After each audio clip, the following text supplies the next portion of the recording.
네, 요즘 은퇴 후에 재테크에 관한 이야기를 많이 하시는 것 같은데요. 최고의 재테크는 뭐니 해도 건강이죠. 네, 안녕하세요. 유니스의 자궁 리셋 한의사 김윤입니다. 네, 요즘 직장 생활 하시는 여성들이 많이 늘었죠. 네, 제가 여성 환자들만 한 20년을 보다 보니까요. 50대 이후 여성들 기운을 이렇게 축 처져서 저 보약 지으러 왔어요. 이렇게 하시는 분들 중에서 이 질병이 꽤나 있으시더라고요. 네, 바로 은퇴증후군입니다. 은퇴증후군 좀 들어보셨나요?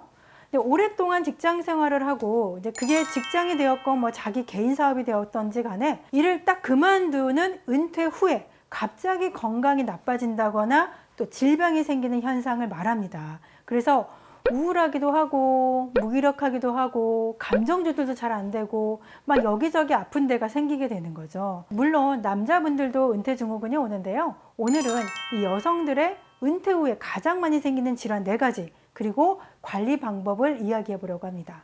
네, 보통 여성분들 보면 20대에는 취업 관련해서 굉장히 치열하게 살고요. 30대에는 육아와 일을 병행하는 경우가 많잖아요. 아마 이때가 제일 힘드셨을 거예요. 그리고 40대에는 어떤 책임감 있는 위치에 있다 보니까 스트레스의 무게가 또 만만치가 않죠. 그리고 50대에는 갱년기 증후군이 같이 겹치잖아요. 이런 갑작스러운 몸의 변화로 힘들고 60대에는 또 은퇴에 대한 부담과 불안 때문에 힘드시죠. 사실 직장 다니면서 너무 힘들고 또 지긋지긋 하셨던 분들은 은퇴 후에 더 건강해질 수도 있어요. 근데 직장 다니면서 일만 하셨던 분들은 갑자기 은퇴하고 나면은 무엇을 할지 몰라서 허둥지둥 불안해지고 막 여기저기 아픈 데가 생기는 거예요. 자, 무슨 병이 생겼나 막 건강검진 모두 하고요. 그래도 너무 힘드니까 이분들이 이제 보약 지으러 오세요. 근데 평생 30에서 40년 정도 일을 하시니까 몸의 진기가 다 빠진 거죠. 일종의 번아웃이 된 거예요. 보충해줄 때가 된 겁니다. 특히 이 손자나 손녀의 육아에 또 동참을 하게 되면서 다시 고된 노동에 시달리고 또 마음이 허해지기 쉬운 때입니다. 자, 은퇴 후 여성에게 가장 많이 생기는 질병 탑4에 대해서 알아보도록 하겠습니다. 첫 번째는 무기력입니다. 자, 매일매일 할 일이 좀 쌓여 있고 또 처리할 일이 쌓여 있다가 해야 할 일이 갑자기 없다 보니까 무기력증이 찾아오는 거죠. 은퇴하고 나면은 그렇게 바쁘게 오던 전화도 한 통도 안 오죠. 사실 건강만 하다면 무언가 좀 작은 소일거리를 찾아보는 방법도 좋을 수가 있어요. 평생을 일해온 여성은 좀 무언가를 또 배우는 거에 익숙하기 때문에 은퇴 전에 시간이 없어서 못했던 뭐 운동이라던가 악기라든지 뭐 무언가를 배우는 것도 좋습니다. 두 번째, 불면증입니다. 직장 생활 하실 때는 우리가 아무리 힘들어도 우리가 고단한 몸을 이끌고 또 퇴근을 하시다 보니까 집에 오시면 뭐 바로 이렇게 골아 떨어져서 바로 잠드셨을 거예요. 그런데 은퇴 후에는 사회생활 할 때만큼의 긴장감도 없고 또 활동량도 급격하게 줄면서 밤에 잠을 쉽게 못 이루는 사람들이 많습니다. 이런 분들에게 팁을 좀 드리자면 출퇴근과 똑같이 시간 리듬을 타시는 것이 좋습니다. 이 말이 무슨 말이냐면 아침에 9시에서 10시경에 집을 일단 나가서 동네 한 바퀴 돌고요. 점심에는 친구 만나고 오후에는 마트 한 바퀴 돌아서 뭐 우유라도 사서 들고 들어오는 거예요. 이렇게 서서히 활동 패턴과 또 수면 패턴을 맞춰서 나가야지 할 일 없고 시간이 많다고 낮잠을 자면서 몸의 리듬을 깨지게 되면 불면증이 더 심해질 수가 있습니다. 세 번째, 우울증입니다. 회사를 위해서 혹은 사업을 위해서 이 바쳤던 열정들을 한순간에 쏟을 곳이 없다 보니까 좀 왠지 허탈해지고요.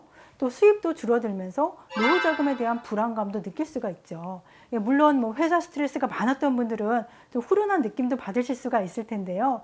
그동안 뭐 했나 이렇게 허탈해 하시는 분들이 많으시더라고요. 이런 분들은 사실 남편이라던가 자녀들과 좀 사이가 좋으면 덜 할 수가 있지만 또 그렇지 못한 경우에는 더욱더 외로움에 빠지기도 합니다.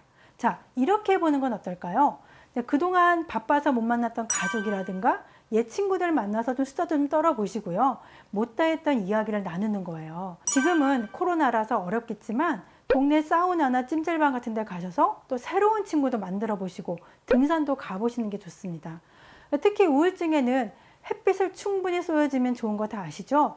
햇빛으로 비타민 D가 합성이 되기 때문인데요. 이 비타민 D가 행복 호르몬이라고 불리는 이 세로토닌의 합성에 관여를 합니다.